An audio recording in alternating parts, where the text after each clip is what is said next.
Shalom, selamat datang di channel Firman Tuhan, sebuah channel yang akan membagikan renungan pasal demi pasal seluruh Alkitab, mulai dari Kejadian pasal 1 hingga Wahyu pasal 22. Mari kita bersama-sama membangun channel ini dengan cara like, comment, share, and subscribe. Terima kasih, Tuhan memberkati. Abraham seorang yang berkabung. Sarah adalah satu-satunya perempuan dalam Alkitab yang usianya disebutkan dan pemakamannya digambarkan. Ini adalah kematian seorang putri raja, seorang perempuan beriman. Abraham merasakan kepedihan atas kehilangan ini dan secara terbuka mengungkapkan duka citanya.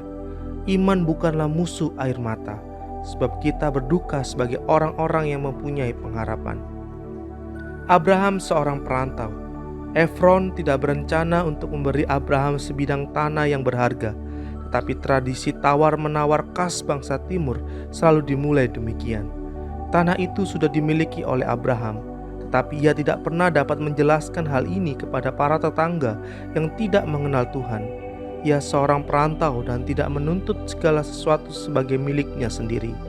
Abraham seorang pemilik. Ia membayar harga tinggi untuk apa yang kelak menjadi salah satu kuburan yang paling terkenal di dalam sejarah Alkitab.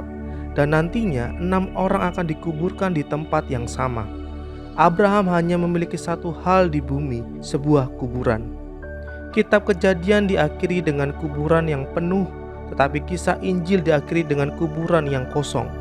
Dan karena Yesus Kristus hidup, kita yang percaya kepadanya tidak perlu takut lagi terhadap kematian.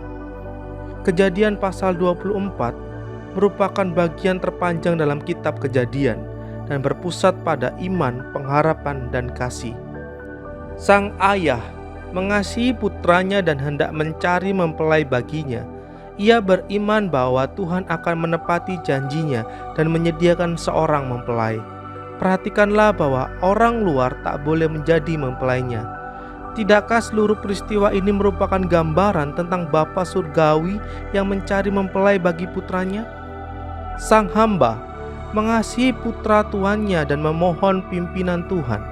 Ia tahu bagaimana berjaga-jaga dan berdoa dan mengenali pimpinan Tuhan. Ia tidak dikecewakan karena Tuhan menghargai imannya.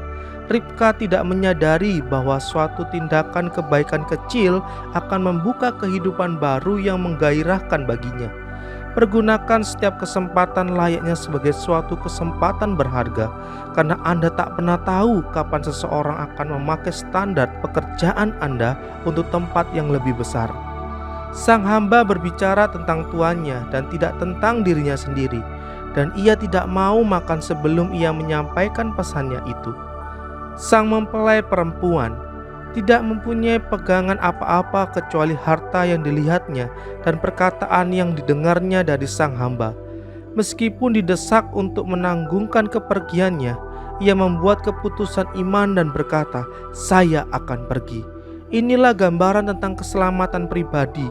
Roh Kudus berbicara kepada kita tentang Kristus dan menunjukkan hartanya kepada kita. Dan kita percaya kepada Kristus meskipun kita tidak pernah melihatnya. Sang mempelai laki-laki terakhir disebut berada di gunung bersama ayahnya, tapi kini ia datang untuk bertemu dengan mempelainya menjelang senja. Inilah yang akan Yesus Kristus lakukan ketika Dia kembali bagi gerejanya. Lalu kita akan melihatnya dan menjadi serupa dengannya.